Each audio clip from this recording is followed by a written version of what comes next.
Minisitiri wungirije w'ububanyi n'amahanga wa Iran yabwiye BBC ko Amerika iramutse yinjiye mu bitero bya Israeli kuri icyo gihugu ngo byateza ukuzimu mu karere kose k'uburasirazuba bwo hagati. Minisitiri Said Khatibzadeh yavuze ko ingiye atari intambara ya Amerika, ndetse ko niba Perezida wa Leta Zunze Ubumwe za Amerika Donald Trump ayinjiyemo buri gihe azahora yibukwa nka perezida winjiye mu ntambara itari iye. Yavuze ko Amerika iramutse ibyinjiyemo byatuma intambara ihinduka isayo, bigatuma ubushotoranyi bukomeza, ndetse bigatinza ko aya marorerwa y'ubugome yarangira. Abivuze nyuma y'uko ibitaro bya Soroka byo mu majyepfo ya Israeli birashweho mu gitero cya misile birashwe na Iran. Kuri uyu wa kane, umunyamabanga wa White House ushinzwe itangazamakuru yavuze ko Perezida wa Leta Zunze Ubumwe za Amerika Donald Trump ngo azafata umwanzuro mu byumweru bibiri biri imbere ku bijyanye n'uko igihugu cye cyakwinjira mu ntambara hagati ya Iran na Israeli, cyangwa se niba kitazinjiramo. Ibihuha by'uko Amerika yaba igiye kwinjira muri iyi ntambara bikomeje kwiyongera, ndetse n'impungenge zirazamuka kuko intambara ishobora gukura ikarushaho kwaguka igakwira no mu bindi bihugu byo mu karere. Ni iki cyaba Amerika iramutse yinjiye muri iyi ntambara? Minisiteri y'ubuzima ya Israeli yavuze ko abantu 71 bakomerekeye mu gitero cyagabwe ku bitaro bya Soroka kuri uyu wa kane. Hagati aho, igisirikare cya Israeli cyo cyavuze ko cyarashe ku bigo bya nucleaire bya Iran birimo n'ikigo kitagikora cya Arak gikoreshwa n'amazi menshi, ndetse n'ikigo cya Natanz. Iran nta makuru mashya yatanze ku bapfuye n'abakomerekeye muri ibyo bitero bya Israeli. Ibi bitero bishya bibaye mu gihe gikomeye. Kuwa kane, ibiro bya Perezida wa Amerika White House byavuze ko mu gihe kitarenze ibyumweru bibiri biri imbere Donald Trump azafata icyemezo niba Amerika yinjira mu ntambara mu buryo butaziguye cyangwa se nibizabireka. Aganira na BBC, Minisitiri Khatibzadeh yavuze ati birumvikana diplomasi niyo mahitamo ya mbere, ariko yavuze ko mu gihe igihugu cye gikomeje kumishwaho ibisasu ngo ntabwo Iran ishobora gutangira ibyo biganiro habe na gato. Yakomeje avuga ko ibitero bya Iran kuri Israeli ari ukwirwanaho kujyanye n'ingingo ya 51 yo mu mahame shingiro y'umuryango w'abibumbye, ndetse yavuze ati twari turi muri diplomasi ubwo ibintu byazambaga ku itariki ya 13 y'uku kwezi Israeli ikagaba ibitero ku bigo bya nucleaire bya Iran, ikica abajenero benshi n'abahanga benshi muri siyansi ya nucleaire.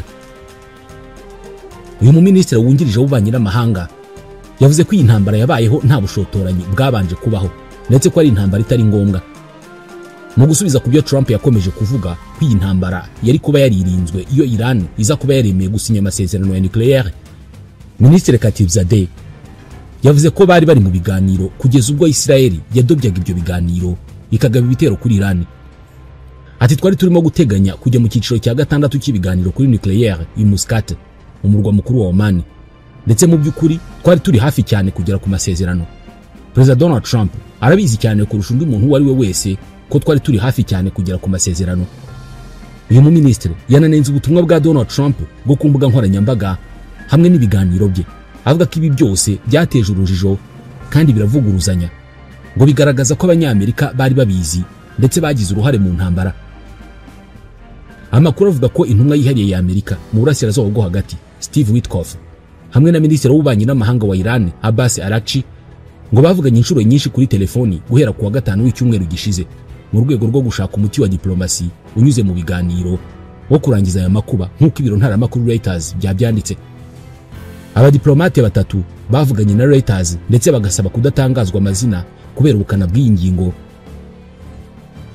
Bavuze ko Araghchi yavuze ko Iran itazasubira mu biganiro keretse Israeli ibanje guhagarika ibitero. Israeli yavuze ko Iran iherutse gufata ingamba zo guhinduramo intwaro ububiko bwayo bw'ikinyabutabire cya uranium gitunganyije. Iyi uranium ishobora gukoreshwa mu gutanga ingufu z'amashanyarazi cyangwa se mu bisasu kirimbuzi bya nucleaire.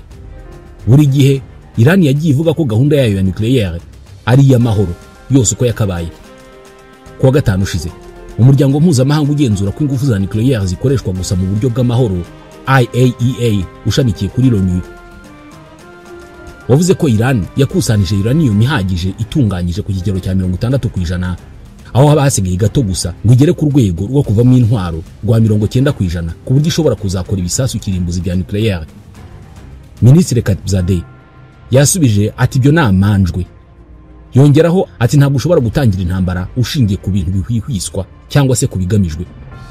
Ati iyo tuza gushaka igisasu cya nucleaire twari kuba twaragitunze kera. Ati Iran ntabwo irigera na rimwe ikora gahunda iyo ariyo yose yo gufata ibikorwa bya nucleaire by'amahoro ngo ibihinduremo intwaro za nucleaire nguko uko bimeze. Umukuru w'umuryango IAEA Rafael Grossi we yavuze ko ibigo bya nucleaire bitagomba kugabwaho ibitero hatitawe ku mpamvu iyo ariyo yose cyangwa se ku kintu runaka, kubera ko ibingibi ngo bishobora kugirira nabi abantu n'ibidukikije. Uyu minisitiri wo muri Iran yanavuze ko imiyoboro ya diplomasi ishobora kuzakoreshwa nyuma y'inama y'ibihugu bikize cyane ku isi byo mu itsinda rya G7 yabereye muri Canada. Ati ibyo turimo kumva n'abanyaburayi nuko bifuza gusubira mu nzira ya diplomasi ku rwego rw'abaministre. Bagiye gukora inama i Geneve ndetse twishimiye cyane ko amaherezo bagomba kuza bakaganira kuri uyu wa gatanu ku meza ku bibazo biriho.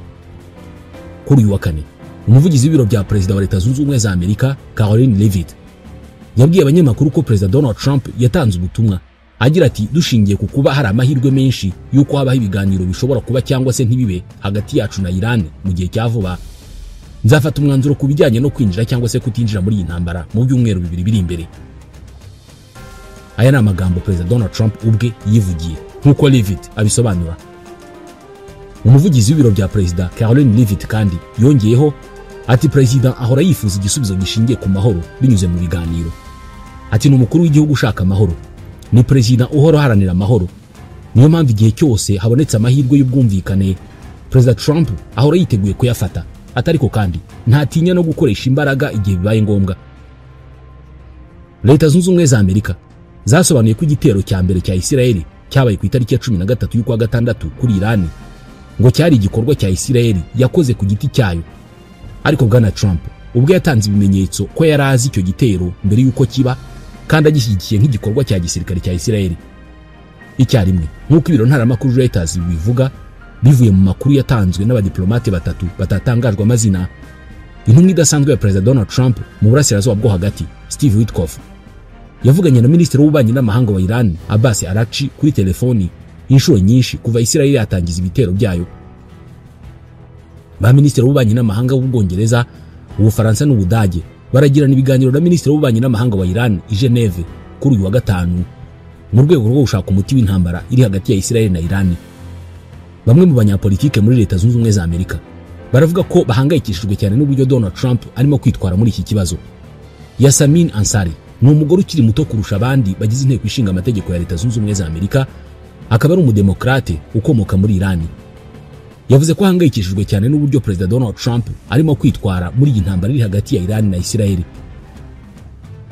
Mu kiganiro yagiranye na BBC muri programme ya Newsday yavuze ati dufite Perezida uhindagura ibitekerezo buri munsi. Yongeraho ati nta numwe wemera ibyo arimo avuga. Yagarutse ku ntambara ya Iraq avuga ko Leta Zunze Ubumwe za Amerika zidafite amateka meza cyangwa se y'intsinzi mu karere k'uburasirazuba bwo hagati, bityo ko zitagomba kongera kwinjira mu ntambara nshya. Ansari kandi yavuze ko ari ingenzi kwibuka ko abanya-Iran atari bo bayoboye iriya leta y'intagondwa ya Kiislamu, ko ahubwo benshi muri bo banenga Repubulika ya Kiislamu yababujije ubwisanzure guhera mu 1979. Ati nta baturage bagomba kuraswaho ibisasu mu gihugu cyabo. Yasabye ko Donald Trump yakwitabira inzira y'ubuhuza n'ibiganiro mu gushaka umuti w'iki kibazo aho kwishora mu nzira izatuma habaho gupfusha abasirikare b'abanyamerika. Nubwo havuga ibiganiro bishobora kubaho, Isiraheli na Iran bo bakomeje kugabanaho ibitero. Kuri uyu wa kane Isiraheli yagabye igitero ku ruganda rwa nucleaire rwa Arak rukoresha amazi menshi. Iran nayo nk'uko yabitangaje yateye igisasu ku bitaro bya Soroka bivuga ko biri hafi y'ikigo cya gisirikari n'ubutasi bwa Isiraheli. Ikigo mpuzamahanga gishinzwe kugenzura ibya nucleaire ku isi IAEA cyemeje ko icyo gitero cya Isiraheli cyagabwe ku kigo cya nucleaire kirimo kubakwa hafi y'umujyi wa Arak muri Iran ngo cyangije inyubako z'ingenzi. Inganda zikoresha amazi aremereye cyangwa menshi zikoresha ubwoko bwihariye bw'amazi nk'umuyoboro w'ubukonje ugamije guhoza imashini coolant. Ibigo nk'icyo ngicyo cya Arak giherereye mu birometero 500 mu majyepfo ashyira uburengerazuba bwa Tehran gishobora gukoreshwa mu bushakashatsi bw'ubumenyi, ariko binatanga ibyitwa plutonium bikaba bishobora gukoreshwa mu gukora intwaro za kirimbuzi.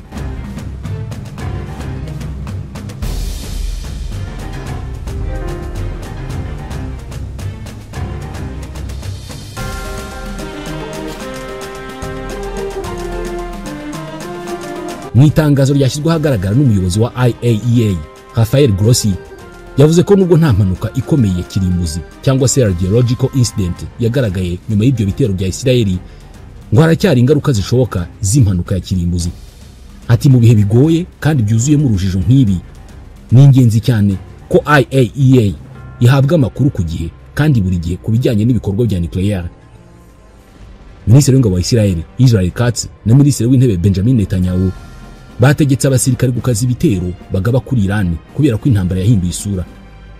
Ati umutegetsi w'igitugu wa Iran yihishe mu buvumo akagaba ibitero ku bitaro n'inyubako zituyemo abasivile. Ibi ngibi ni ibyaha bikomeye by'intambara. Khamenei agomba kwishyura. Katz yavuze ati jyewe na Minisitiri w'intebe twategetse ingabo gukaza ibitero ku hantu h'ingenzi muri Iran no ku bikorwa remezo bya leta itera kugira ngo twikize ibibangamiye ubutegetsi bwa Isirayeli, tunahungabanya ubutegetsi bwa Ayatollah. Urwego rushinzwe ubutabazi muri Isirayeli rwatangaje ko abantu 65 ari bo bakomerekeye mu bitero bya misile Iran yagabye mu bice bitandukanye bya Isirayeli ku itariki ya 17 y'uku kwezi. Harimo 3 bakomeretse bikomeye, barimo umugabo w'imyaka 80 n'abagore 3 bari mu kigero cy'imyaka 70. Abantu 2 bakomeretse bidakomeye mu gihe 42 bakomerekejwe byoroshye n'ibisigazwa by'inzu byabaguyeho ndetse n'ihungabana riturutse ku guturika gukomeye, mu gihe abandi 18 bakomeretse ubwo birukaga bajya mu bwihisho. Ingabo za Isirayeli zatangaje ko mu rukerera rwo kuwa 4 zarashe ahantu harenga 10 muri Iran, harimo inyubako y'uruganda rwa Arak rukorerwamo plutonium n'ahatunganyirizwa iby'ibanze mu gukora intwaro z'ubumara muri Natanz ndetse n'izindi nganda zo mu bice bitandukanye. Minisitiri w'ubuzima wa Isirayeli Uriel Busso yavuze ko kuba Iran yararashe ibitaro bya Soroka ngo yarenze umurongo utukura.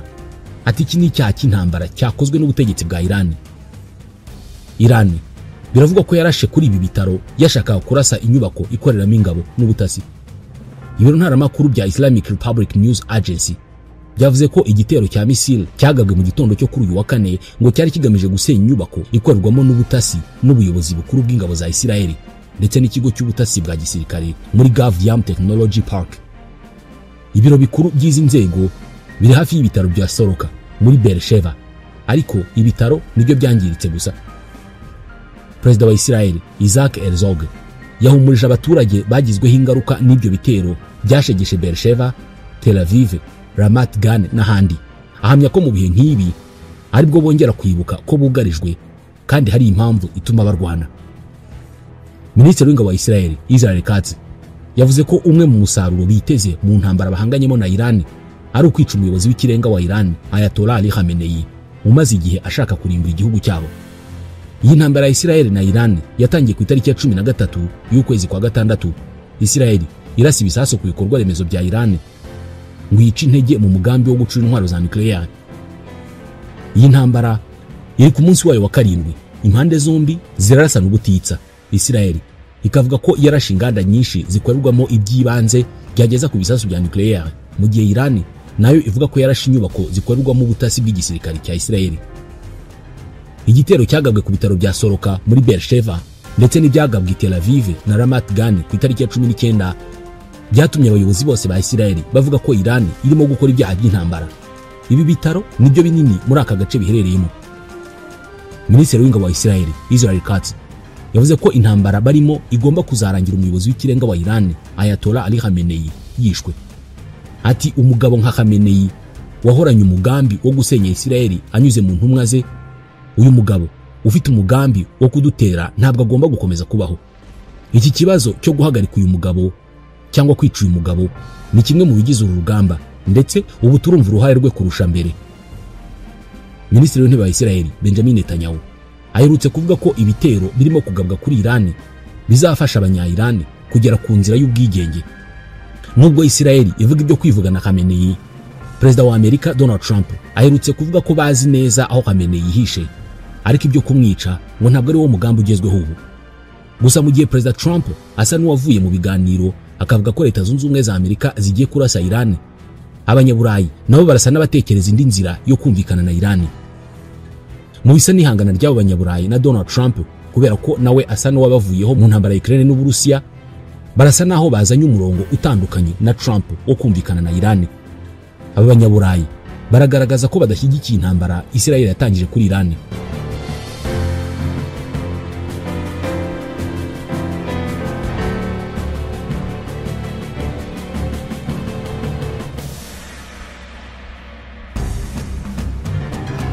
Icyarimwe mu gihe ibi byose birimo kuba, Minisitiri w'Ingabo wa Israel Katz yashyize hanze itangazo ryihaniza avuga ko bagomba kurimbura umuyobozi w'ikirenga wa Iran, Ayatollah Ali Khamenei. Nibyo navugagaho mu kanya, ati umuntu nk'uwo ntakwiye kubaho. Mu minsi yashize, Perezida Donald Trump yakomeje gutanga ibimenyetso by'uko ashobora kwifatanya na Israel mu bitero bigamije gusenya ibikorwa bya nucleaire bya Iran. Ariko mu gihe kimwe anavuga ko yifuza igisubizo cyihuse binyuze mu biganiro. Ubutumwa bwivanze butavugwaho rumwe buturutse Washington. Nyuma y'inkuru y'ikinyamakuru Wall Street Journal kuwa gatatu mu ijoro yavuga ko Donald Trump yamaze kwemeza igitero kuri Iran ariko atarafata umwanzuro ku gihe kizabera, Perezida Trump yahise yandika ku rubuga rwe rwa Truth Social abihakana. Ati Wall Street Journal nta kintu nabusa izi kubyo ntekereza kuri Iran. Ariko Marwan Bishara ni impuguke mu bya politike kuri Al Jazeera yavuze ko amagambo ya Leavitt, uyu ni umuvugizi wa White House, ashobora kuba ari amayeri kugira ngo Donald Trump azayakoreshe nk'impamvu yo guhisha umugambi afite wo gutera ejo. Abbas Araghchi, Minisitiri w'Ububanyi n'Amahanga wa Iran, ari buhure n'abaminisitiri b'Ubwongereza, Ubufaransa n'Ubudage i Geneve kuri uyu wa gatanu, hamwe n'intumwa yihariye y'Ubumwe bw'Uburayi Kaja Kallas, kugira ngo baganire ku mugambi wa nucleaire wa Iran. Bishara yavuze ko Donald Trump ashobora kuba ategereje uko ibyo biganiro biza kugenda kugira ngo afate umwanzuro wa nyuma. Ati niba umuntu yasobanura cyane birimo kuba, navuga nti arimo guha abanyaburayi umwanya wo kugira ngo buri ruhande rubashe kurokoka rudasebye. Dorsa Jabari wa Al Jazeera ari Doha, we yavuze ko ukutizerana hagati ya Tehran na Washington bigoye kuzatuma Iran yizera ko Trump koko ashishikajwe n'ibiganiro.